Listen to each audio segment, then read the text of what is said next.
Good morning guys. Bili ng pandesal. Gusto ko yung buhay Pilipinas?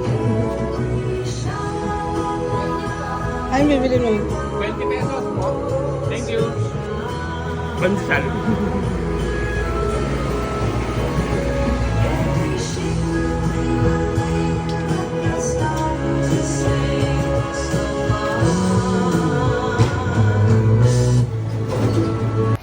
Guys, day 1 in Philippines.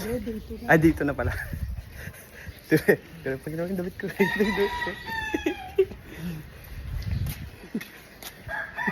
Nakakaya ka. Ito na almusal. Ang tayong pandesal. Pansit. Kulaitan mo, dali. Kulaitan mo. May sinasilip kami. Manyilip. At yung motor eh. Madami ng motor. Ano eh? Edi kulayot ka.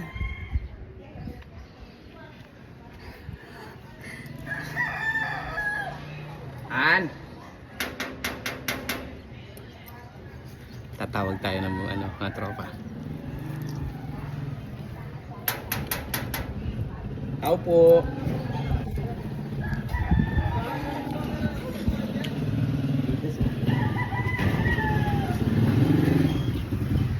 Wait lang guys.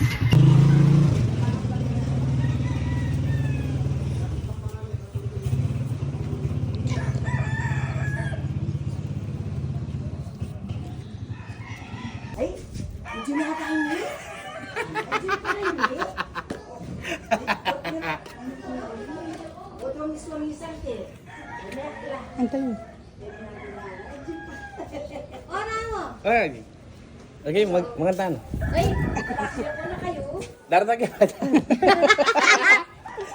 Bala kayo. Hindi ko pa din na. Guys, sorry. Naputol yung video. So, naninibago pa siya. At ninenervyos. Nakakalito yung daan. Ako yung nalilito sa daan kasi siya yung nagde-drive. Kaya ayoko magsalita eh. Pero titignan mo yung mga mga nakamotor. Lalo yung may mga bata na sakay. Ayoko makabangga. Diyos ko. Papunta kami ng ngayon. Magre-renew siya ng license niya. LTO. Tapos punta kami, tas babalik kami ng bahay. Kukunin namin yung mga pasalubong ko sa side ng mother ko. So yun. Apakainit sa Pinas guys. Nangitim na ba kami? Nangitim na Kumikinang ako sa item. Pawis.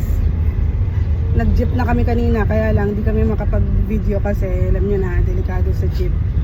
Baka biglang may humila ng phone. Hindi namin nadala yung GoPro. Baka sa susunod na araw na lang. So, second day namin ngayon, yung first day namin kahapon. Nakarating kami ng airport ng 12:30. Pero nakauwi na kami ng Pampanga ng magpa 5 o'clock. Sinurprise namin yung mom niya. So, anyway guys, biyahe muna kami. At medyo matraffic. At nagdahan-dahan pa sa pagdadrive. Kasi baka, alam nyo na, papunta pa naman kami ng LTO. Magre-renew pa naman ng license. Anyway, update mamaya. Hi guys! So, nakapag-renew na siya ng license niya. Kaya malakas na yung loob niyang mag-drive. So, pauwi kami ulit ng bahay nila. Kukunin namin yung box na pasalubong para sa relatives ko sa mother side. Para para magpamigay ng mga pasalubong. Yun lang naman yung itinerary today. Magpapacheck up sana ako ng OB. Kaya lang yung kasama ko kasi parang babae kung mag-ayos, apakatagal. So, ayun. So, hindi kami nakapagpa-OP. So, baka Monday na lang. Kung hindi kami matutuloy sa Baguio. Pero bukas meron din akong appointment. So, yun, hindi yun pwedeng hindi mapuntahan. Yun yung pinaka-importante na appointment. So anyway guys, pabiyahe na kami. Pabalik ng bahay nila. Pakita ko sa inyo. Uy, Angeles, Pampanga. Nakakamiss ang lugar na to.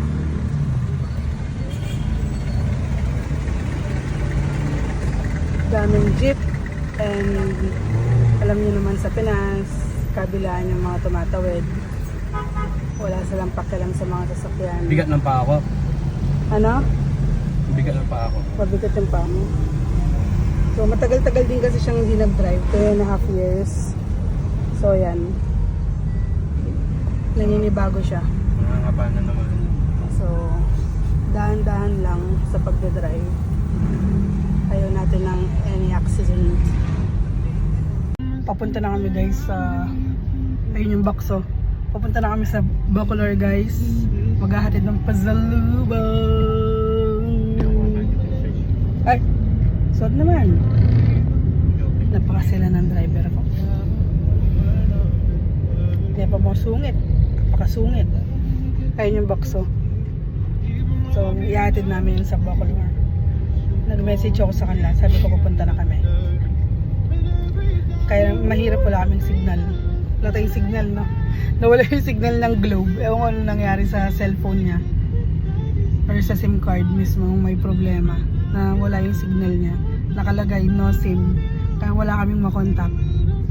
So, di pa kami nagla-lunch. Ano na? Mag-1:30 na. So, baka doon na lang kami din mag-lunch para makatipid. Makikikain kami. Anyway, paka-traffic, tignan nyo. Traffic. Wala mang signal pero napaka-traffic. Banda dun sa may Panings. Actually guys, hindi pa pala alam ng ate niya na umuwi kami. Yung ate na lang niya tsaka yung mga pamangkin niya ang isa-surprise namin.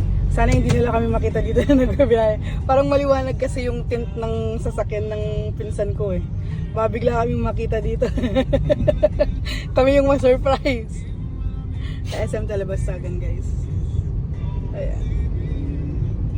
Itong SM Talabastagan na to parang ano to eh. Parang walang laman sa loob eh. Paka-traffic. Dito may signal dito eh, kaya medyo ma-traffic dito, mabagal. Masikip yung daan kasi dito. Tapos ang daming mga sumisingit na motor tsaka e-bikes. Guys, we're in San Fernando. That's the Pag-ibig building. We don't have time today to go there. Paka-traffic, you know. Baka siguro mga 2:30 nandun na kami. Kasi mag 2 o'clock na eh. So, ayun. Traffic ko. Traffic. Ganyan yung mga gusto kong sasakyan, lab. Kaya lang yan, ang tig 250, di ba? Oh. Ayan o. Ganda ng sasakyan niya. Anyway, okay ka na? Hindi pa. Nanginginig yung pa ako. Nanginginig pa din? Yung kay rap ba, automatic? Matik yun. So kaya yun na lang gamitin natin bukas. Sige. Okay. Let's go. Guys, papasok na to sa amin. Medyo nakakatamad mag-vlog kasi napaka-traffic. Tapos gusto ng mami ko, dadaanan ko si Tita Olive dito mamaya. Pero pag-iisipan ko muna, baka wala ka rin. Kasi medyo nagmamadali kasi kami guys. Dahil hindi nga kami agad umalis sa bahay kanina. Dahil nga nag-almusal pa kami, bumili kami ng breakfast. Siyempre gumayak pa yung kasama kong babae. Nag-toilet pa siya. Ang dami niyang inarte, kumuha pa ng SIM card. Nag-load pa siya. Diba? So, kaya na-late kami. Yung mga ibang plans, hindi natuloy. Pero okay lang din naman. Medyo mahaba pa naman yung araw. Tapos, kaya ngayon, ang pinaka-importante, ito, dadalhin yung mga pasalubong. Kasi bukas, may dinner kami. Dito din. Pero ayokong dalhin yung mga pasalubong kasi hindi naman lahat meron. So, ayoko kasing isipin nila na lahat sila meron. So, ayun. So, anyway, tsaka ako na lang dadaanan si Tita Olive, yung classmate ni Mami. Baka bukas. So, pupunta din kasi ako dito bukas eh. Yan. Sa cemetery to guys. Dito nakalibing yung tita ko. Yung namatay ng December. Ayan. Pupunta namin siya doon. Ngayon di pa kami makapunta kasi hindi namin alam kung saan yung, anong tawag doon? Pili ko na. Saan located? Yung, saan located yung ano niya, yung Licho. nicho. Yan, nicho. So, kaya kailangan namin isama yung isa sa mga anak niya. So, ayan yung daan papunta sa amin. Guys, malapit na. Nangitim ako. Tignan niyo naman yung face ko. Lalo na siya. Ang pangit niya. Lalo siyang pumangit kasi nangitim siya. So, malapit na kami. Malapit na kami. Few minutes na lang. Yung iniram namin kotse dito nakatira. For sure makikita nila yung kotse bakit hindi nag-stop. Ayan o. Wala siguro siya. Nasa loob. Doon yung bahay, guys. Yung iniraman namin ng kotse. Uy, hindi kaya ninita. So, pupunta muna kami dun sa bahay ng pinsan ko. Yung nagsundo sa amin bukas. Ay, kahapon pala bukas. Yung nagsundo sa amin kahapon. Pakita ko sa inyo yung bahay namin na luma. Wait lang. So, dito yung bahay ng pinsan ko. Na favorite ng husband ko. Ayan, dyan siya nakatira. And then this is our house. Tinambakan na. Wala na yung bahay na yan. I miss this house. Look. Diyan ako napikot. Ano? Pakiulit? Diyan ako napikot. Asa Mataas. yung balay guy? Ito yung bahay nila. Shit. Ang taka. Oh, mataas talaga. So wala tayong magagawa. Ay, yung bahay ng pinsan ko, guys. Tapos yung bahay ng tito ko. Hindi kakayanin dyan. Saan tayo magpo-park natin, Tess? Oo. O, tara. Bumalik ka. Yung guys, yung kasama ko. Delikado. Mag-park. Alam mo na, bigat pa ng pa ako. Okay, fine. That's alright. Oo. Sabi sa'yo. Ay, may kalala kang bagay. Mamalit ka kayang primera. Ay, kaya. Baka mulog tayo sa kanila. Yung asawa ko, gusto mong surprise yung pinsan ko. Paano pag kami na... Ay!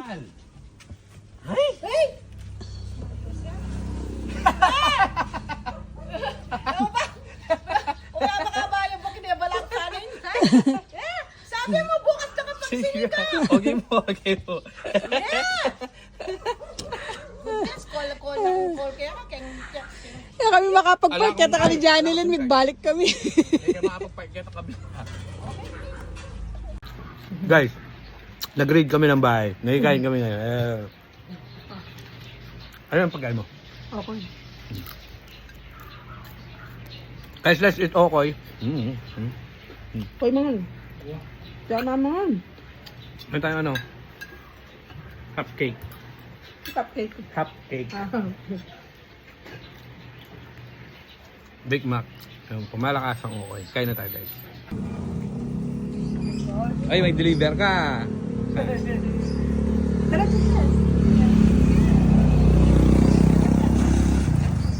Saan deliver mo?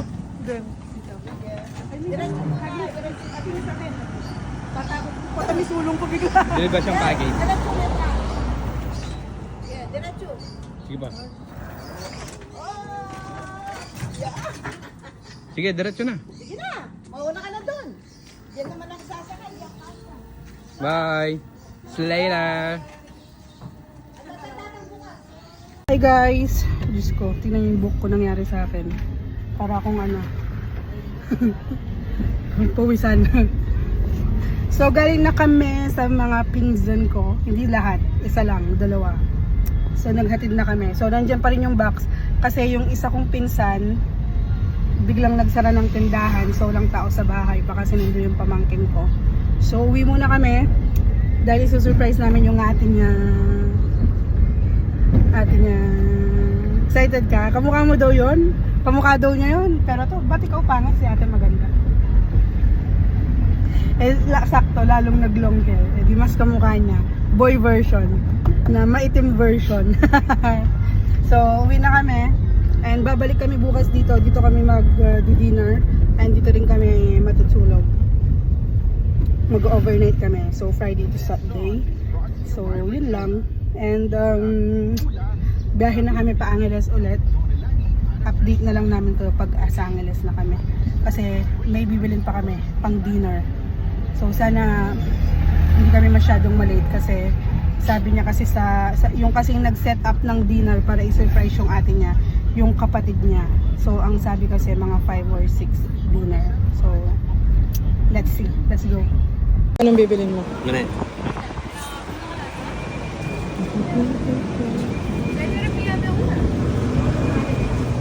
Tig magkano yan?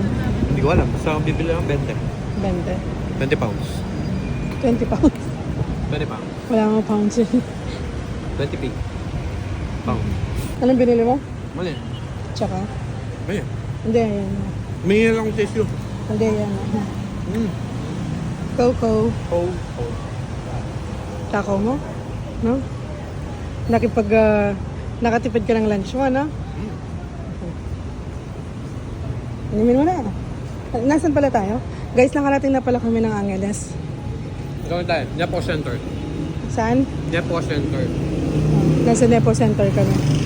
Naghintay kami ng order dito sa Dainty. Nakapag-order na kami para sa dinner namin. Kasi surprise namin yung ate niya. Ano. So, sana hindi kami ang ma-surprise. Baka makita namin sila dito. Eh, paano pag nakita nila tayo dito? Baka nandun na sila. Hindi rin.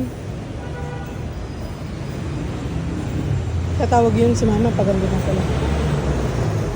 Anyway guys, hintay na lang namin yung order. Guys, ito pala yung school ko, college.